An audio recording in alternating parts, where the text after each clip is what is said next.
The last team, the Boston Celtics, the NBA champs. Let's look back at their season. Michael Bolton. Thanks, Josh. It's Michael Bolton here, and it's time for another episode of the Locked On Fantasy Basketball Podcast. Let's get to it. Let's get to it, indeed. You are Locked On Fantasy Basketball, your daily fantasy basketball podcast, part of the Locked On Podcast Network.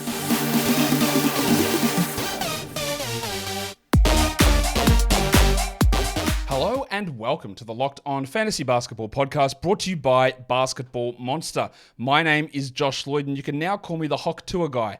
I'm also the lead fantasy analyst at basketballmonster.com, and you can find me on Twitter as always, at redrock_bball, on TikTok at redrock_bball, and on Instagram at Locked On Fantasy Basketball. Today's episode is brought to you by FanDuel. Make every moment more. This summer, as a lot of the sports wind down, FanDuel is hooking up all customers with a boost or a bonus daily. That is right, there is something for everyone, every day, all summer long. Visit FanDuel.com/lockedon to get started. Thank you also for making Locked On Fantasy Basketball your first listen every day. We are free, and we're available on all platforms, so double bang it and thumb it and comment and all that stuff. Last of the 30 team review shows is here. And then we move fully into the NBA draft. We've done a lot of NBA draft stuff already, but more mock drafts, final big board. Another draft discussion, and then the live draft show Wednesday, 26th June, 8 p.m. Eastern, live here on YouTube. Join me as we break down all of the goings-ons. We're here talking about the Boston Celtics, as I said, reviewing the champs and what happened for them from a fantasy perspective, what the offseason looks like, and where we can go with them heading into the next season. So let's just kick that off. Let's do a bit of a brief team overview. Obviously, we know they were unbelievable. They were very clearly the best team all through the regular season, and they were the best team in the playoffs, and they were the best team in the NBA Finals. They had their weird moments, for sure, but these numbers are great. 64-18, a plus 11.3 net rating. It's almost 3 points better than the next best team. The best offense, the third best defense. Their preseason over-under was only 54.5, despite the moves of getting Kristaps Porzingis and Jrue Holiday. Now, I'm going to check. I had him well over that, actually. I had him at 58. And then what did I do? Before the season, I dropped him to 54. What is that stupidity? That's idiocy from me. I dropped them down. Wow. You know why I did it? Because I looked at their team and go, their depth is really quite low. Do they even have 7 to 8 rotation players? And if someone gets hurt long-term, then they're in real strife. Didn't matter. I was wrong on that. Massively off. I was right that they didn't have huge depth. But the depth they did have was better than I thought, and they could easily deal with injuries. So, yeah, they were great. Very, very clearly awesome. I actually don't care in the slightest about talks of, is this the easiest championship run ever? I don't care. Everyone they played with. I don't care in terms of analysing this team. They were great. They beat who was there easily, basically every time. What more do you want? I don't care to compare champions year by year. I don't really see what the point of that is. This team was awesome. Every statistical marker will tell you that. And most of the team is sort of back and ready to do it again. It frustrates me that a lot of players were injured in the playoffs. I don't know. Who could have seen that coming as the NBA tried to push players to not take care of their bodies as much in the regular season? I don't know. Surprising stuff. No one could have foreseen that outcome ever. Just a little bit of bad luck, I guess, on the NBA's part. We'll see if that holds next season. But yeah, totally random stuff that's unforeseeable. But I don't actually care about that when analysing the Celtics. They've got pick number 30 and pick number 54 in this upcoming NBA draft. I don't think they'll hold on to pick 30 just because that is extra tax that they have to pay. Guaranteed salary at that spot, and they're obviously in a lot of trouble in terms of long-term repeater tax and second apron stuff and all that sort of things. I'm not really sure if they hold on to that pick number 30. We'll see what Brad Stevens ends up doing in 54. Look, whoever they draft, these guys aren't really likely to have an impact. Their most common starters was that best 5 group, which was an unbelievable group, let's be honest. Derrick White, Jrue Holiday, Jaylen Brown, Jayson Tatum, and Kristaps Porzingis. The interesting thing with this team is that basically every lineup that they used that was over 100 possessions had a plus net rating. Every player that was in the rotation regularly was a positive player. So the lineup numbers for this year starting group doesn't blow everybody away because no matter who they put in, they were good as well. That's how good this team was. It didn't really matter. When you look at what the best lineup was, it was a plus 33.7. It's Payton Pritchard. It's Jrue Holiday, slamming Sammy Hauser, Jayson Tatum, and Luke Cornett. Like, what is this lineup? But that was their best lineup. But every single lineup they had that played over 100 possessions together had a positive net rating. And that just shows the level of dominance this team had. Can't wait for someone to in the comments to say, "Oh, you're Josh, you're just part of the Boston media mafia, just talking about how good they are, mate. Be honest." Me, massive Boston guy. Someone will say it. I'm sure it will happen. Let's talk free agency. They've only got 2 guys that are restricted, and they're both 2A. Well, actually, one of them's got 2A. Was J.D. Davison 2A? Doesn't matter. He's restricted, and Drew Peterson, who did he even play a game? Restricted. Doesn't matter. I think JD's got the potential to be a Jordan McLaughlin type third-string point guard, but we haven't had the necessity to see it, so we haven't. Unrestricted, a little bit more interesting. 2 guys who were rotation pieces, Luke Cornett and Xavier Tillman. The cashier came across mid-season in that trade. Svi was there. Svi Mihailouk's on this list as well. Didn't really get to see much from him, but he's also one of those guys, if needed to. Like, Svi's actually a decent player. So we'll see whether they bring him back. But Cornett and Tillman, I don't imagine they have gigantic offers elsewhere. I don't imagine they're deluding themselves into thinking that they're high-level starters or anything like that. But maybe they can get a little bit more money somewhere else. But they were key depth rotation pieces. And I would expect that the chances are that at least one of Tillman and Cornett returns for this season. O'Shea Brissett has a player option. He barely played. He had a few flashes years ago in Indiana. Never been able to sort of recapture any of that, which was fleeting and unsustainable. I would expect that he picks up the player option and returns, but we don't really care hugely there. Neemias Queta was on a 2-way. Then they signed him to a full-time contract, and he also has a team option.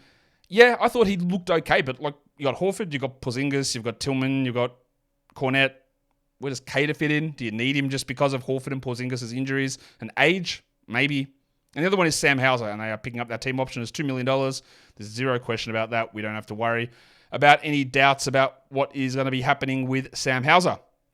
Jordan Walsh, second-round pick, non-guarantee, one of the perfect encapsulations of that player that people incredibly overrated. There were people who looked at Jordan Walsh and were like, that's a great pick, Celtics. We love him. He's probably a first-round guy. Look what he done in Summer League. He's going to have a rotation role easily on this team. I go, okay.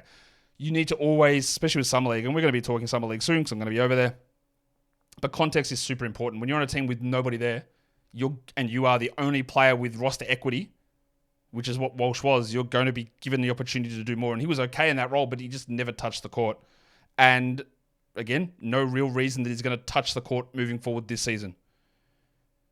They'll pick up his guarantee, I'm pretty sure, but if they don't, I don't really think that matters a huge amount.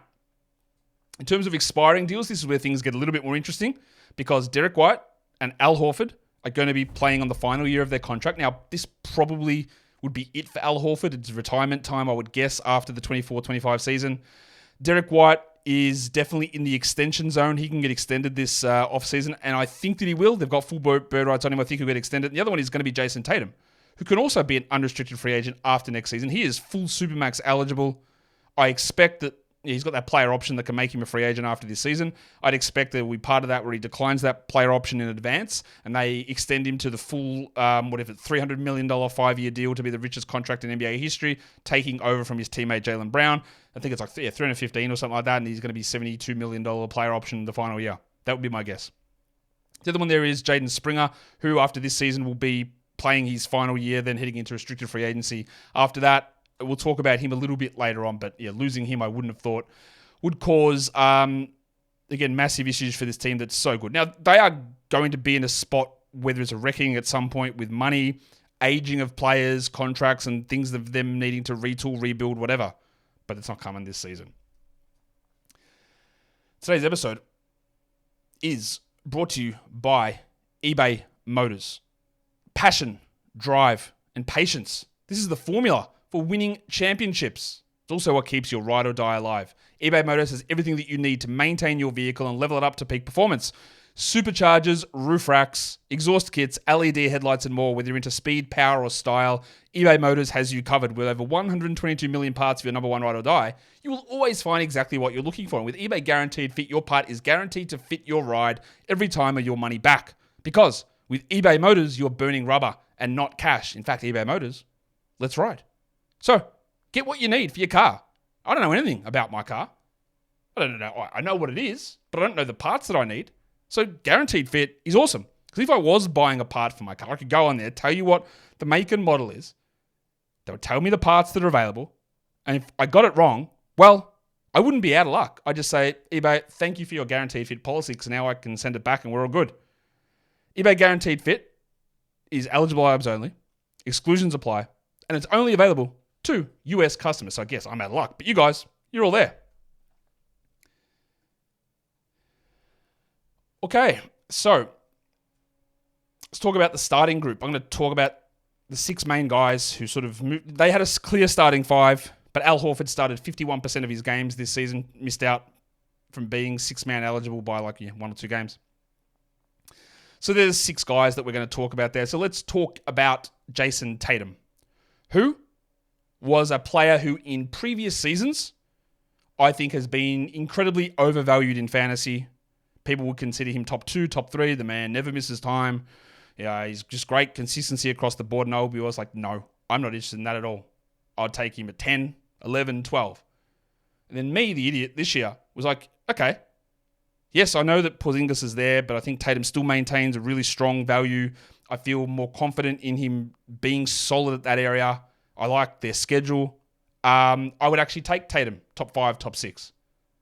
And I was wrong, massively, because he did take a step back. He sacrificed a lot for the team. You can criticize some of his shooting numbers. That's always been problems for him in the playoffs of the regular season. He still was awesome. He's not as good as some think. Like I saw some Celtics fans complaining that Shai Gilgeous-Alexander was ranked higher than Jayson Tatum. Yes, rightfully so. Shai is better than Jayson Tatum this season without question. But there are also people like, oh, this guy's a fraud. He's not even the best player in his team, which is also completely false. Right? He's a very, very good player who's not a top 5 player in the NBA. He's probably not a top 10 player, or maybe he is, but he's awesome. For fantasy, the value is a little bit up in the air. Like I said, 15th in minus, well, I didn't say that, but I'll tell you now, 15th in -1 with an ADP of 5. That's an L. Right? That is an L. 27 points with 3 threes, 8 rebounds, 5 assists, a steal, and 0.6 blocks. So why isn't that a top 6 guy? Well, there's nothing there that blows you away. 27 points is good. It's not elite. It's not 32. 3 threes is good. It's well above good. 8 rebounds is awesome. It's not 10. 5 assists is great. It's not 7.5. 1 steal is average. It's not 1.5. 0.6 blocks is great. It's not 0.8.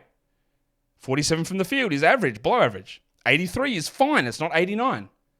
And this is when Jayson Tatum came out of college, my thing was everything he does looks average from a statistical perspective. And I called him maybe better Rudy Gay. A guy that hit every category in the average zone, but what's the one standout skill? Now, his standout skill became he was able to ramp up his usage significantly and he became a way better passer than I thought. But still, we're in that fantasy zone where everything is fine. It's very good. Everything is average to above average, but there's no, this is the huge thing that you do. And the shooting then becomes iffy-ish. Not iffy, not terrible, but iffy-ish. 54 from 2 and 38 from 3 are good numbers. But again, we look at it and go, yeah, like it's fine what you're doing. It's totally reasonable to be interested in this. But where is the big number or the big outlier skill there? And doesn't really show in that respect.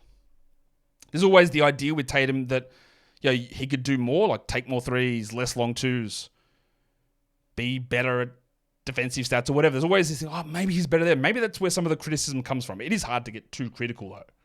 He is only 26, and I know the jokes are always there about Jayson Tatum's age, but he's 26. He played 36 minutes a night, can't really go higher there. The comps for him are very comical. Gordon Hayward, year 7, and the Italian cock, Danilo Gallinari, year 5. I did not expect that. But Hayward one makes a little bit of sense, because Hayward was like that too. Just do everything. At sort of average-ish levels. Now, Tatum is way better, and way better than Gallinari. But the shape and the way that you play, it's all there. 97th percentile EPM, 98th in CPM. His box creation was 94th percentile, which, as a wing playing alongside 2 point guards, is really impressive to see the amount of offensive creation that he's doing for himself and for others. He's really good. Not sure there's a new step, especially with this team there. Not sure. So we look at him as probably around that 8 to 12-ish range, even though he was 15th -1 this season. Probably 8 to 12, 8 to 14 is about right, I would guess, for him. Always a hard player to fully it sounds like I'm being critical, but he's awesome at those things. But I can't look at any of those and go, well, what if this just goes through the roof? And he could have an outlier steal season, but I also doubt it at this stage. Let's talk about the second best fantasy player on this team, and that is Kristaps Porzingis. Porzingis has always been an elite fantasy contributor. Last season, played more games in Washington, top 20 guy. This season, only 30 minutes a night, only 57 games. He's 29, missed most of the playoffs. You have to be very concerned, and not that we haven't been concerned about Porzingis' knee in the past, but another issue cropping up. This year it was more calf stuff towards the end of the year, and then weird ankle stuff, but the lower body is building up. But still, on a new team with established stars, he was 28th in -1 rankings. He was 40th in points. He averaged 20 points with 7 rebounds, 2 threes, 2 blocks, 2 assists. He shot 61 on twos, which in the past his twos have never been consistently that high, and 38 on threes. 86 from the line, like immense fantasy numbers. If he was in a situation where Brown and Tatum weren't there, we saw it in Washington. The usage would be higher. He'd average 25 points, 8 rebounds. He'd play 32 minutes and he'd be a top 15 player without any question. But this team is this good. He's dealing with lower body injuries consistently. They're not going to push him past those minutes. You've got to be worried about the build-up of calf, ankle, knee problems. And even though he was 28th in -1, I don't think that he's going to be a third-round player next season. There's no real path for usage in that going up. There's no real need at this point for the Celtics to play him more than this. So I don't really see why we would go into the second round. Probably, again, 50, I would say. And it would depend on what else you've done and what other players you've taken. The best comps for Porzingis from this last season are Patrick Ewing in year 5. Did not expect to see that. And Larry Nance Sr. in year 8. Now, those guys obviously didn't take threes. So that changes things. But it's more the defensive role, the rebounding numbers, the defensive ability at the rim, all that sort of stuff. The low passing ability. That's where Porzingis sits. He was awesome. 95th percentile EPM, 95th on crafted. His offensive load was 75th percentile. And while that's still high, and that's the same with most of these players on this team, is that he hasn't been in a situation where his offensive load has been that low really ever in his career. He's always been at a much higher spot, and I'm just going to bring up like his numbers, like 35.2 was his offensive load metric. His last season in Dallas was lower than that, but otherwise this is his worst offensive load season since his second year in his career. And that's what we expect with these other good teammates around. And not a huge amount is going to change. The worry there is the games. The worry is that the Celtics won't have any need to push his minutes up. The only way you would suggest that is if Al Horford's age absolutely catches up, he falls off a cliff, or he gets hurt, and they have to go to more Porzingis. But with how good they are, I'm not even sure they would do that. They'd throw a Cornet or Tillman if they're returning, or Cater would play in preserving Porzingis for the finals or the playoffs. Because even though they did it all this year without KP, not sure it's always going to be as easy as that, or they're going to have that ability to push through without Porzingis playing as much or as little as he did in the playoffs. He was great. They got him at an absolute steal of a price. They literally got assets back to take him on. They gave up Marcus Smart and got first-round picks back. What an insane trade. And then used some of those picks to get Jrue Holiday. It's just like insanity stuff. But the problem with Porzingis is the lower body, and it is becoming more of an issue. Today's episode is brought to you also by FanDuel Sportsbook. Sports. We all love them. But as summer rolls around in the US, a lot of the leagues are done. The NFL's not on. There's no college football, no college basketball. NBA is finished. The Stanley Cup finals are almost done. We've got baseball. We've got PJ, but there's not much else going on. So if you want to keep your sports enjoyment running, FanDuel is a way where you can indulge that on the sports that are on. Or you can look at even the NBA, the futures lineup. It's all there. NFL, who's going to win the Super Bowl? The odds are already up. And FanDuel, at the moment, through summer, is giving all customers either a boost or a bonus every day. Something for everyone, every day, all summer long. So go to FanDuel.com/lockedon and start making the most of your summer. FanDuel is an official sports betting partner of Major League Baseball. And don't forget to gamble responsibly. Okay, still got starters to cover. Let's talk about the third best fantasy player on this team. And it's maximum Derrick White. White is a really, really interesting player because If there's one thing that you know about me, if you're a long-term listener to this show or you've seen my name bandied about Yahoo player chats, Reddit, Twitter, wherever, you hear one thing about me, it's, man, Josh really hocked to us Derrick White. I have been telling people about Derrick White for years, since before the bubble. For years. Arguments with people all the time. And finally, like vindicated Johnny Drama style. Vindication. Except I was well down in this season and I screwed it up. It's going to happen. Because I looked at this team and went, I love Derrick White. They lost Marcus Smart, but they gained Jrue Holiday and Kristaps Porzingis. So I was like, all right, so is he the fifth option on offense? Probably. Is he actually even going to be handling the ball with Jrue Holiday and then Tatum doing it and Brown doing it? I don't know. I love him. I love what Derrick White does. And then Derrick White said, Josh, you supported me all these years. Let me finally show you how it works. Because he was the 24th ranked player on Yahoo, 44th in -1. He played 33 minutes a night. He's 30. And he did it without usage. His ADP was 87, a gigantic steal.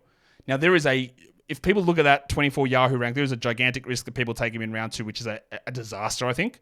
And points league people will understand that you don't do that. 63rd in points, and I would suggest that he might not even hit that number next season. How was he able to be as good as he was despite the usage actually being low? 15 points, 2 points. That if you are drafting round 3 and you're looking at Derrick White, remember this. 15 points is very hard to come back from because your 24, 25, 28, 30-point scorers go in the first 4 rounds. And if everyone else is grabbing those and you're grabbing a 15-point guy, you're not competing in that category. You're competing in every other category, but understand that you're not competing in points. 15 points, 2.7 triples, 4 rebounds, 5 assists. He got probably a bit more of the ball handling than I thought he would. He is the best shot-blocking guard that we've seen. I don't know how to compare him with, say, Danny Green, who's more of a wing. How do we compare with John Wall or Dwayne Wade? But he's in that class. One of the best defensive players in the NBA, all-defensive level guy, was close to an all-star, I thought, this season.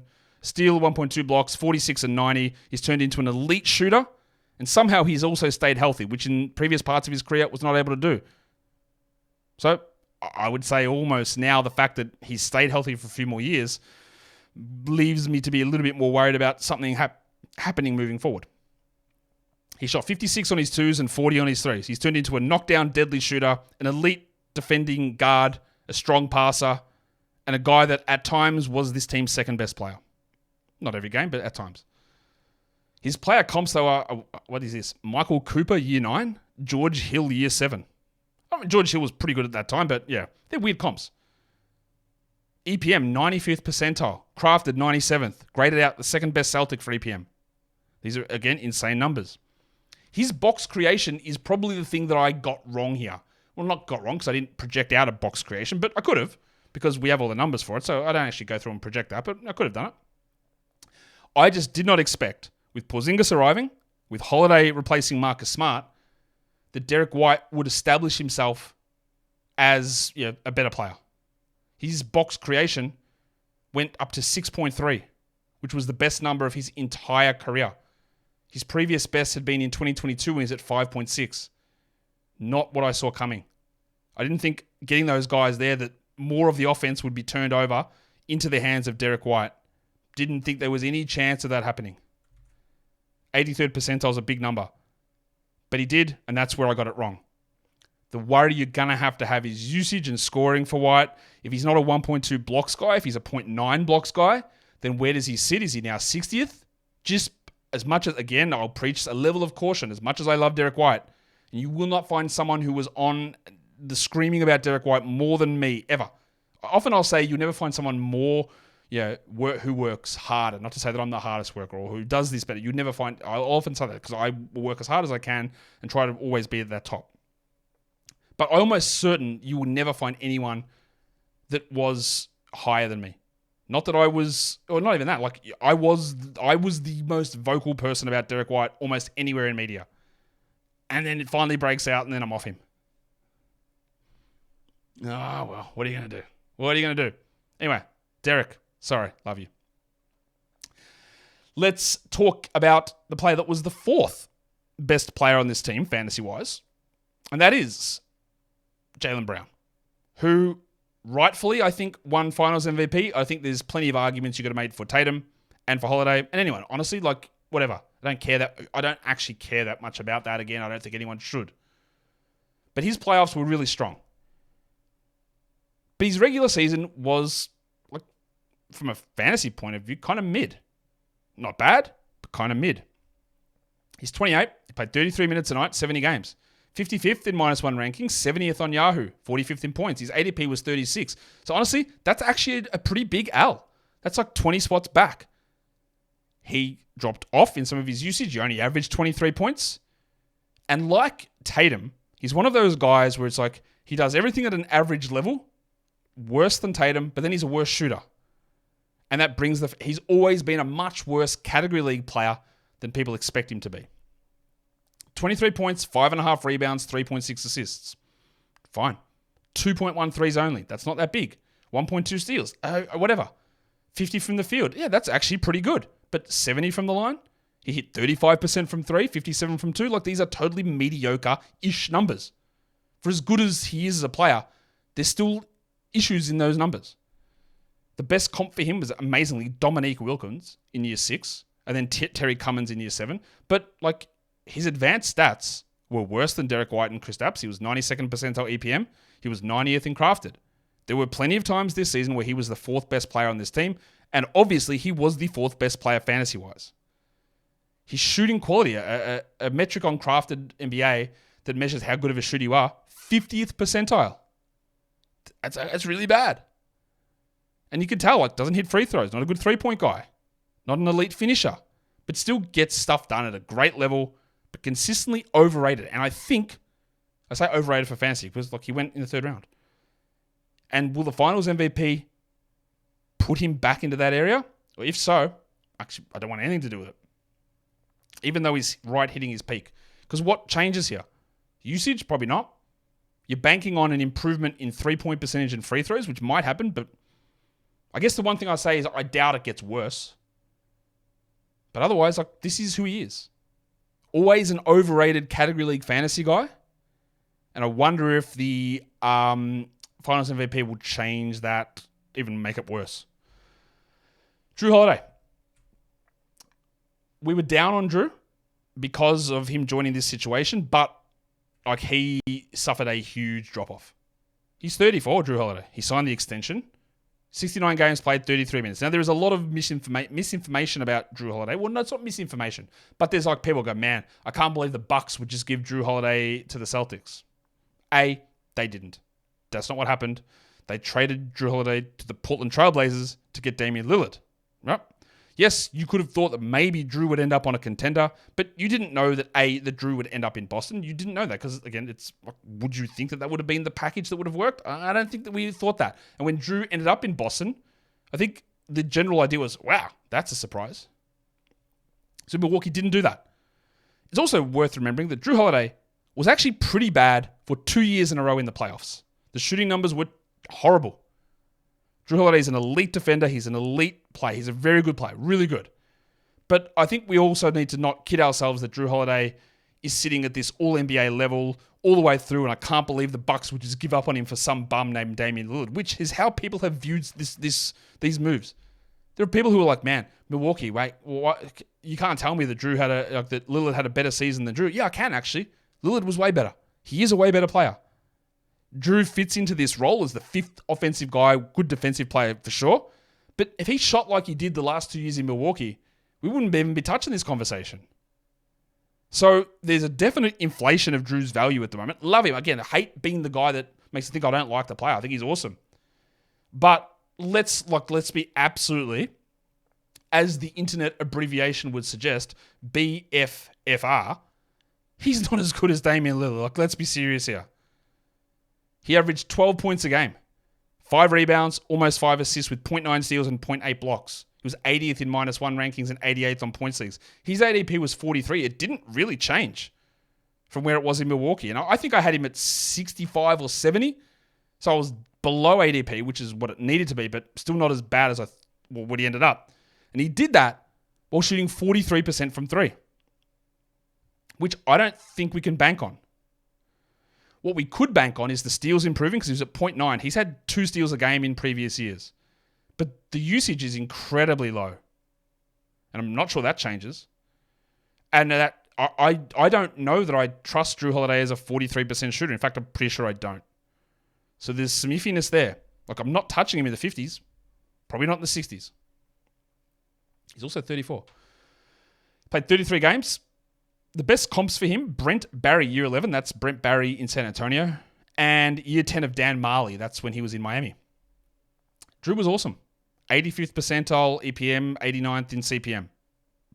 His offensive load was in the 69th percentile, giggity.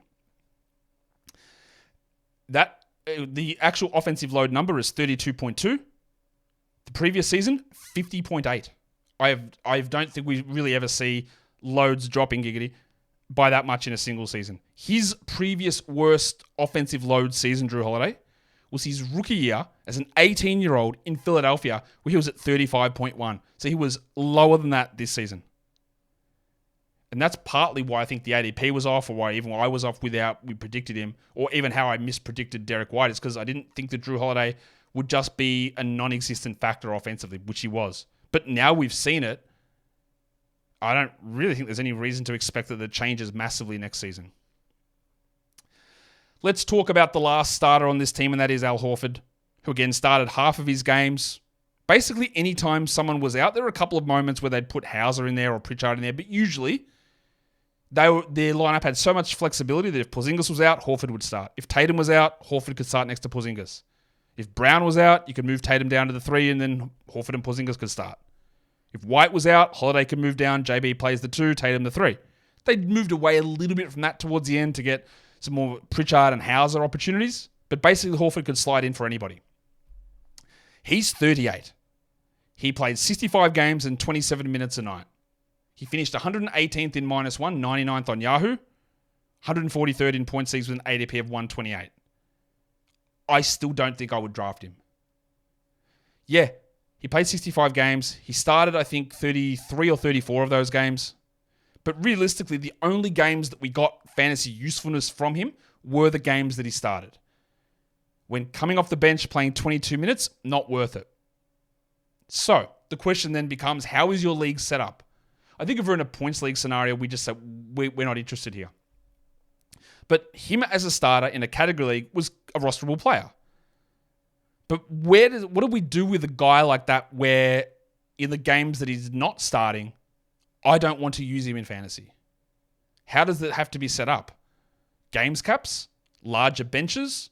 Because in an everyday daily changes league, no games cap, when Al Horford's maybe like the 160th best guy on the games where he comes off the bench, and then he's the 90th best guy when he starts, is that actually what I want? And now he's 38. And what if he plays 25 minutes a night on average? What if he starts 28 games instead of 33? It's tough for me. And how is he even doing it? What's the numbers that are getting him there? Because he only averages 8.6 points, 1.7 threes, 6 rebounds, that's above average. 2.6 assists is okay, but 0.6 steals is terrible. 1 block is fine without being good. 87 from line is awesome. He never takes free throws. 51 from the field is okay, but low volume. 66 on 2s, 42 on 3s. And much like with Derrick White, much like with Jrue Holiday, am I going to believe that Al Horford's going to maintain 42% shooting? Or do I look at him as a 39 guy and then that's 3% down and his 66 on 2s becomes 60 or 61 or whatever? And then he's not 51%, he's 46% shooting. He's a real tough one for me to look at because I look at him and go, there's not actually any upside here unless somebody is out and then he starts and plays more minutes and then he runs into the problem where he won't play. He'll sit every back-to-back and then that increases his risk of injury. So if I get him playing more minutes, then overall he gets less games and I'm less interested in using him. That's where we run into the problems. He averaged half free throw a game. That's what I mean. Like those numbers, they don't mean anything at that level. It's so low. His offensive load was 22. His box creation was 2.4. These are such low numbers. His free throw rate was 7%. It was 4 the year before. In his peak, he was at 28, 30. he's just a hard one for me to get my head around. The best comps for him, not many players play this age, so take this with a grain of salt. Marc Gasol, year 13, that was final year Marc Gasol for the Lakers, and year 15 of Kareem Abdul-Jabbar. He was 71st percentile EPM, 85th in crafted. His rim defense, we look at Ellis as great defender, and he is really good switchability. 39th percentile defending the rim. That's bad. So I'm almost certain, even though, again, Yahoo, 99th, top 100 player. I don't think he's a draftable standard league player. But if he starts 50 games, he is. But again, what is it that he's giving me? Rebounds? A block? Free throws, but no volume. I'm not interested. Sorry, I'm just not that interested. Let's look at some other players. Drops off a bit of a cliff here, although with one, I think, relatively notable exception. Payton Pritchard is older than you think. He's just played his rookie year. He's got his extension in the books, which is obviously a pretty cheap deal, but he wanted to get that money because we didn't really know where he was going. He was in that group to me, and he's a name that I always forget, but I sort of had him in that group it was the Kobe White, Emmanuel Quickleys, Quentin Grimes, Cole Anthony's, of like, if he gets a chance to go and start somewhere, look out. We already saw Quickly and White do it this season. Grimes, the knee killed him, and I'm not really sure if that goes. Cole Anthony regressed. And I don't know what happens with Pritchard. He had a couple of absolutely monster games in the preseason. Monster games. Therefore, he was actually drafted in some leagues because people do buy into that at times. He was drafted in 3% of leagues at 139. Now, of course, we can look at this rotation and go, he's never going to play. He's not going to play enough, sorry. But people often delude themselves. Oh, well, he can play 27 a night and Jrue will just play 25 and come in here and, yeah, okay, not going to happen. But we saw that Pritchard is a serviceable enough player. He finished 221st this season. He averaged 10 points in his 22 minutes. He's 26. He played all 82 games. 3 rebounds, 3.5 assists, half a steal. 47 from the field, 82 from the line. 39 on threes, 59 on twos. Really good shooting. Solid usage. Okay passing. Let's push him up to 33 minutes here. Like what a starter role would look like. So we're talking like 14 points. We're talking 2.7 triples. Almost 5 rebounds. Over 5 assists. 0.7 steals. On 47 and 82. That's a top 100 player. His best comps were Monte Morris in year 5. He's way more excited than Monte Morris though. And Pat Mills in year 6. Spurs, Patty Mills. 79th percentile EPM, 87th on crafted with a shot quality of 97th percentile. He is a really good shooter. And if they do suffer a long-term injury to Jrue Holiday or Derrick White, he would be a guy that I would grab depending on what they did. Would they put Horford in there? Or they would just go, no, let's reestablish with Pritchard as a starting guard and Horford still coming off the bench. But I think we saw enough flashes. We saw the insane half-court shot making. But we saw enough flashes to go, yeah, if there is a chance that he finds a starting role, we will have fantasy interest. There is enough there. There's points, there's threes, there's not bad rebounds, there's okay assists, there's good free throws. There's enough there. It's just about, where does that opportunity come from? Because it's not super clear at the moment. When we looked at the depth of the Celtics, we knew that Sam Hauser had to play a role. Whether he was able to do that, and that's part of my skepticism, is like, okay, their 7th best player, or 8th best player is Sam Hauser. And what if he can't actually hold up? Then they are in trouble. That's where I had that depth concern. But turns out he could hold up. I thought he was awesome. 26 years of age, 79 games, 22 minutes. 122nd he ranked on Yahoo. Of course, laughable. Wasn't that good. But he was one of those players you could try to chuck in. They had a 3-game in 4-night stretch. Players were sitting. That you might get 5 threes a game over a period of time. In his 22 minutes, he hit 2.5 threes a game. He had 9 points. 3 rebounds. Now, defensive stats, ignore that. Half a steal, 0.3 blocks. Shot 42 on threes, and we've got Jrue Holiday and Al Horford and Derrick White hitting these big 3-point percentage numbers. I'm not sure I believe those. This one I do. This man gets up threes at a huge rate. And he hit his 2s at not a bad level as well. You're going to be flabbergasted by the comparisons that came out. Year 3 Davis Bertans when he was in San Antonio, and year 3 Duncan Robinson. White guys, forwards, shooters. Yeah, he fits the stereotype. 79th percentile EPM, 82nd on crafted. Nearly every Celtics rotation player was a massive positive player. What was really interesting to me is, why is his rim defense so high? 85th percentile. It's a big number. It's not about blocking shots necessarily. It's about reducing field goals percentage at the rim. It's a big number. It's worth noting, but I don't think we do anything with it. One of those guys that will never develop into an elite fantasy player. Not enough in other areas, but what a huge role player and what an awesome option we have when we're streaming in threes, that Hauser is someone we can nearly always somewhat count on. And then two more guys I want to talk about that came across in trades. One of them is Jaden Springer, the package. We started to see a little bit from him in Philadelphia and then went to Boston and never played. He is still unbelievably 21 years of age. Like 3 years in, he's barely played though, but he's 21. He was incredibly young in the draft. Like, he's heading into this draft 1.5 years younger than Dalton Connect. I think he's younger than Donovan Clingan, maybe not. Like, younger than Devin Carter. Younger than, like, guys like Cam Spencer, second-round players. Who's another, like, old boy? That we're like, there's just so many of them that are in this draft that are, like, way older than what Springer is. I'm not saying that Springer's better than those players, but he is still ridiculously young. He averaged 3 points a game, which is terrible, in 10 minutes a night. 0.7 steals is what's good, though, because that is, 30 minutes, that's 2.1. It's also 0.9 blocks. He's an absolute menace defensively. He's an elite defender. The problem is the offense is terrible. Now, he did improve his free throws to 83%, but he went 21% from three. He showed a flash of improving his threes in the G League. I think he was maybe G League Finals MVP the year before for Philadelphia, for Delaware, actually. But it's just not coming around. The player comps for him are incredible. Rookie year, Clyde Drexler. You go, hang on a second, what are we doing here? And then some bloke by the name of Johnny High, year one. You go, fair enough. 21st percentile EPM, 42nd on crafted. His deflections number was up at 96%. He's an elite defender. He just cannot do anything offensively. I liked him. I liked the youth upside. I loved the defensive potential. I thought the shot might get there. I don't actually think it's going to come around anymore. And for that, I'm out.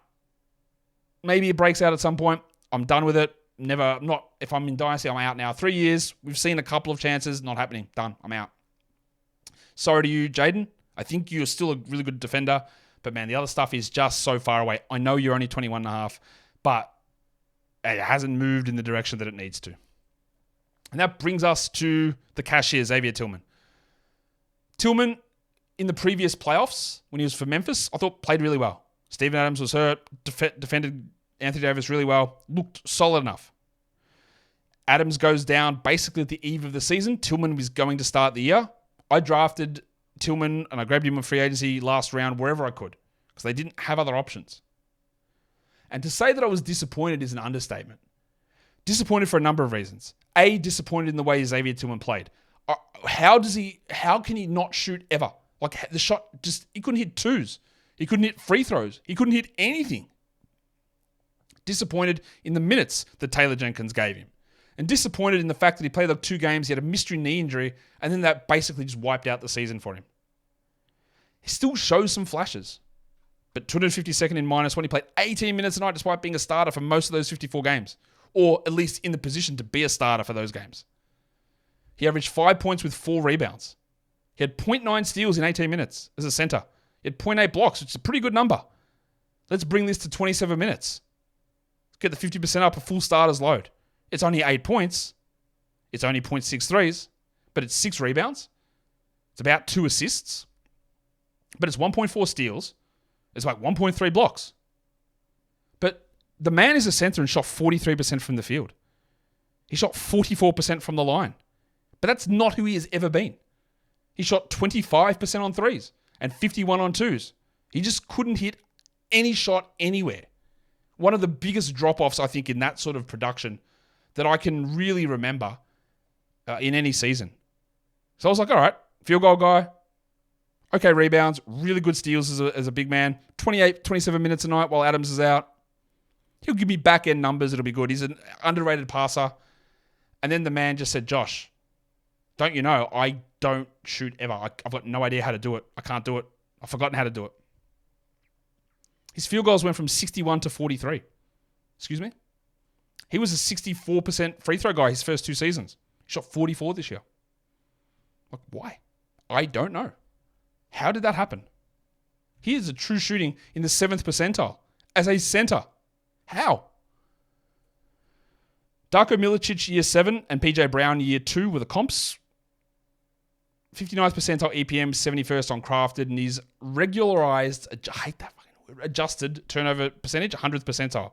Because he is an event creator. One of the best defensive big man for steals. Yeah, up there. Like Wemby, I'm even going to count him, but like the way that Andre Drummond used to work in that area.